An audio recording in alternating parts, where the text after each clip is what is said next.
entendait un peu parler de tout ça. Donc, oui, tu nous donnes un petit peu la raison. On en a déjà vu donc, sur les Facebook, mais tu vas donner un peu plus précisément le pourquoi de ce non-départ à Las Vegas.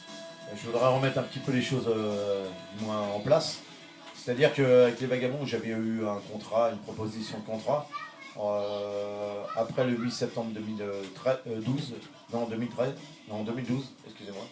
Et le dernier gala des Vagabonds avec le vrai groupe a été effectué le 8 septembre 2012 dans le Nord-Pas-de-Calais.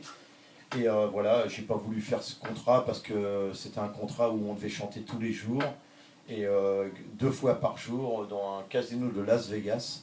Et moi, ça m'intéressait pas de partir pendant 4 ans. 1 an, j'aurais bien voulu, mais 4 ans, non. Partir de la France, chanter pendant 4 ans à Las Vegas, j'ai rien contre les Américains, j'adore l'Amérique.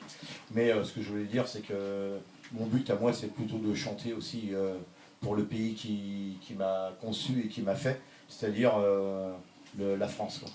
Mais quand on sait que des chanteurs, des chanteuses comme Céline Dion, Lynn Renaud et bien d'autres, ils ont dû passer par Las Vegas pour continuer un petit peu leur carrière, donc c'est pourtant un gros sacrifice quand même. Moi, j'ai bien réfléchi à ça, ça m'a perturbé aussi, de savoir si je devais signer ou pas.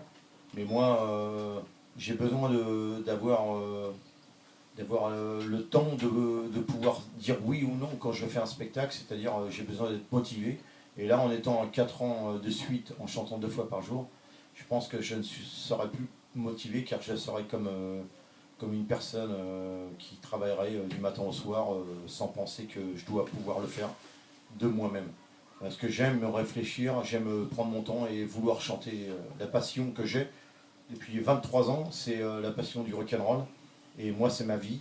Donc j'ai besoin de savoir si je dois le faire ou pas, de pouvoir continuer. Donc actuellement, avec les Burns, un groupe qui m'accompagne sur scène, qui sont magnifiques, 5 musiciens des années 70 et qui tournent très très bien et qui jouent très très bien.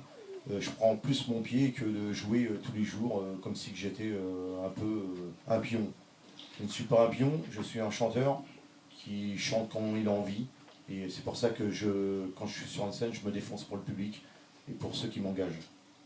Alors tu vois, donc on va quand même faire un petit plaisir aux Américains sans avoir parti aux États-Unis. Aujourd'hui, donc on t'écoute à travers les États-Unis, plus précisément dans la région de Floride. Et pourquoi pas un jour avec les Birds, tout le monde aller faire une petite escapade à Las Vegas, sait-on jamais. Moi, je demande que ça.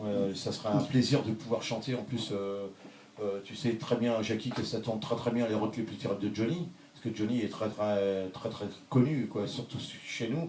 C'est un Elvis Presley français, quoi.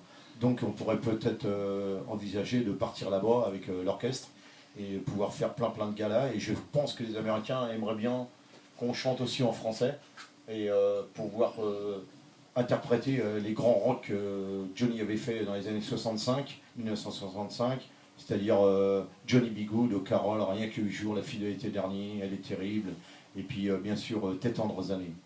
Alors on va passer à une chanson des Vagabonds, on va voir si ça plaît aux Américains, puis s'ils veulent bien de nous, un jour on ira chanter les chansons des Vagabonds avec toi, ok? Ah, il n'y a aucun problème. Allez, on leur fait écouter ça à tous les Américains.